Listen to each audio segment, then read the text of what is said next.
Welcome to Popcorn Planet. I'm Andy Signore. I'm so excited because I'm here with the real Laura B, who's now on YouTube. What's up, Laura? You there? Good. Yeah, I'm here. Thanks. It's early, thanks so for the we got you on audio, and I've already seen you and subscribed over to YouTube. You can join her over there, the real Laura B, and join Tea Time with Laura B. I can't wait to hear more of your takes and more things that you decide to report on. But I'm so happy because you're here to break down some new insight that's coming in from the Dateline Peacock interview, this interview that they clearly paid for and are trying to put out on many platforms. And there's one specific thing that now has been released per the longer interview about Amber releasing these notes that I want to go through. Now, before we get to the notes, there's one other part in the beginning I wanted to play here that we have not yet seen. These are previously unseen clips of Amber. I know you guys are so excited, but here we go. You're here. Some people might ask, why? Are you brave? Are you reckless? Are you vindictive? Yes. Why did you want to do an interview?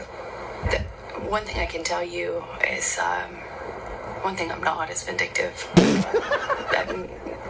There's no part of me that sees any, this would be a really lousy way to get vengeance.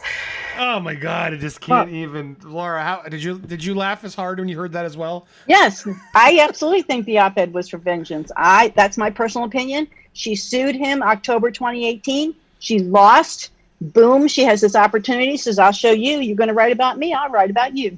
So I do think it was vindictive, and I don't think she expected him to do anything because up until that point, she's been letting it slide.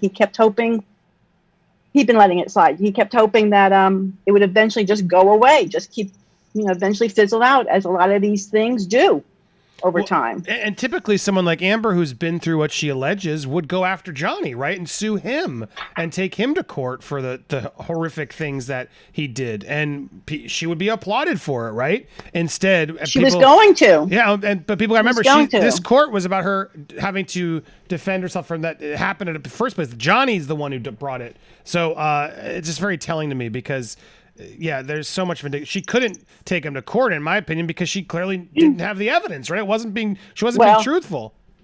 But remember, you get a temporary restraining order. It's temporary. You're supposed to go to court next. Right. They were going to court. Johnny was gathering evidence. That's why you see a lot of those texts in context. He's like, hey, brother, whoever, I need your text. I need this. We're doing this. She's looking to be humiliated if she goes through with this. Not that he was promising it, saying she's going to do this to herself because I have to bring the evidence. I have to bring the audios. I have to defend myself. And another lie is the whole, not only is she vindictive, but this whole I wanted nothing, also a lie because they ended up settling for the money, which she ended up keeping and not actually giving to the kids, while then also going on a press tour to say, I donated all the money, I saw nothing. So yeah, she's just a complete... credibility is completely gone out the window. So now that's all important just to remind you as we get to this next bit, which I do want to play here, which is this bombshell that a lot of people, explosive new revelation. No, it's not, guys. Let's break it down for you. Here's the clip where it's mentioned. But Amber and her lawyers say there's evidence the jury didn't get to see, which could have bolstered her case. Amber's lawyers are sharing it publicly here for the first time. There's a binder worth of years of notes dating back to 2011 from the very beginning of my relationship that were taken by my doctor, who I was reporting the TV to. I think she's about to say. The doctor was Amber's therapist at the time.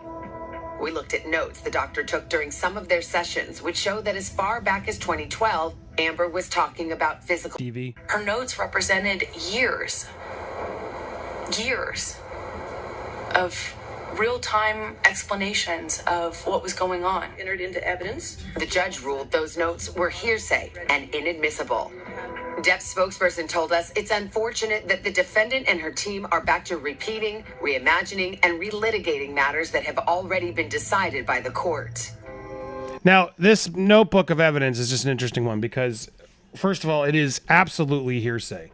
Laura, it's absolutely hearsay. Absolutely. You pay a doctor to see you, and you tell the doctor what you want to tell the doctor. And for a person whose credibility is already shattered, who is lying left and right, suddenly we're supposed to believe that what Amber told the doctor is now factual, that should be evidence the jury should take. It proves nothing. There's no evidence that the doctor saw. It's all the words that Amber shared with said doctor. And thank God Judge Penny was so, tight on all that, because it's complete. I don't have my button here. It's complete. Objection. Hearsay. There it is. With Laura, correct? Yeah. Yeah, but let's quantify this. You use the word doctor, and we don't want to get people confused. This is a therapist. This isn't somebody that could x-ray her or internally check her out. This is a therapist who is there to hear what you have to say, help you work through those emotions. They're not here to investigate or determine if you're telling the truth or not. They're there to accept what you're saying as I don't want to say fact, but just that's how you're feeling. That's what you're experiencing, and let's see how I can help you through this. Right, and it's also imperative to just say that not only apparently she told this, let's not call it a doctor because it's a therapist. It's a therapist.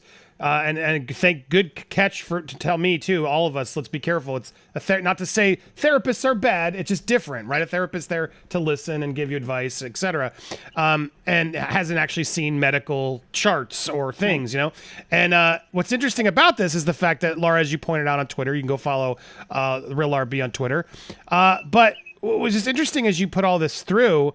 And then you also were helping me send me sort of the testimonials from both UK trial and the Virginia trial, how Amber testified in both trials that nothing happened until the tattoo incident, which was an amazing marriage, blissful, so much in love. He was so affectionate. We didn't see each other very much. This was all during their love affair from the Rum Diary, which again, was like, hello. They were clearly super infatuated with each other, like honeymoon phase. I believed wholeheartedly these two were in love. There was nothing going on either side, but then that had to change because where did that change? What triggered Amber to have to correct her story? Do you know what the inciting, what changed it from the tattoo? I think the week off. I think they all sat down. I can't say she was coached because she wasn't supposed to be, but she had this week off and she came back and completely was trying to rehabilitate her testimony. She wouldn't hit the points. And I want to say, I'm not saying these therapists don't have the title doctor. I'm just saying in conversation, if we say doctor, we just want to quantify it for the audience. But usually you get it for psychology or other things. Like you can be a therapist and not be a doctor is the difference. And that, some therapists are also just so we know what we're talking about. Not trying to discredit therapists. It's different, and it's important to call a therapist if they're not a doctor, which I don't know if this person was. Johnny, she said in her Virginia deposition, or here, one of the motions in her declaration. Sorry. I first met Johnny in 2009 and we started dating, and he was, you just clicked off. He was sober down the bottom. Yep. Bottom. Oh, there we go. That last little bit. All the way down. Yep. Yeah. He was sober. So, but she testified in this court in Virginia. The first alleged incident was the tattoo in 2013. Then they went on break for a week, and then she came back trying to get these notes in. Right, and then the notes clearly, I guess, had it earlier, which was either a mistake or who knows what the reasonings were, as well as the usage of substances was also. So the story was changed, and then Amber came back and Elaine had to question, and what was the justification? Well, I wanted to tell myself that it was perfect in the beginning too, but I guess I just was wrong until I read the notes that I'm trying to force in at the last minute. Right, that was the justification. Yeah, she didn't remember these until she read the notes. But she didn't read the notes that week. I mean, she got them. They didn't just show up the week of middle of the trial. She had them. It really felt like the notes the notes just sort of just came in late. It was a very weird process. And I'm trying to figure out this binder situation. And this is me speculating. Doctors submit stuff digitally. Everything's digital nowadays. They wouldn't be printed out for a binder. However, I do remember when Elaine filed the exhibit list, that she said she was going to provide a binder of information of lots of exhibits for the jurors to look through. Right. And so I'm thinking that's the binder, not this therapist turned over a binder. I think that's the binder, but that's speculation. But that's the only time I heard the word used. It's a binder could have 3 sheets in it, guys. Like that, again, Amber's very good at over exaggerating words.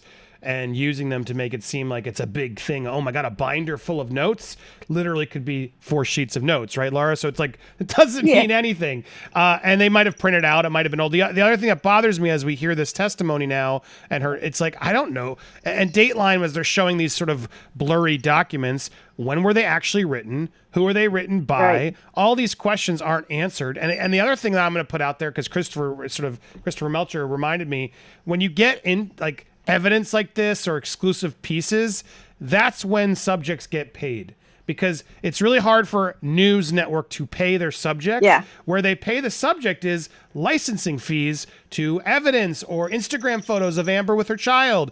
The more stuff like that you have, the easier it is to license the stuff, and it's not really a paid, it's a licensing deal. It's a very, thing. So it doesn't surprise me that Dateline got something exclusive in hand to look through and talk about that they saw on screen. And honestly, I think it was so Amber could get paid. So that it makes it even more sickening to me that she's getting potentially, I got to be careful, potentially getting paid off these alleged therapy notes, which again, guys, it's so important to reiterate, are literally alleged notes she told a therapist.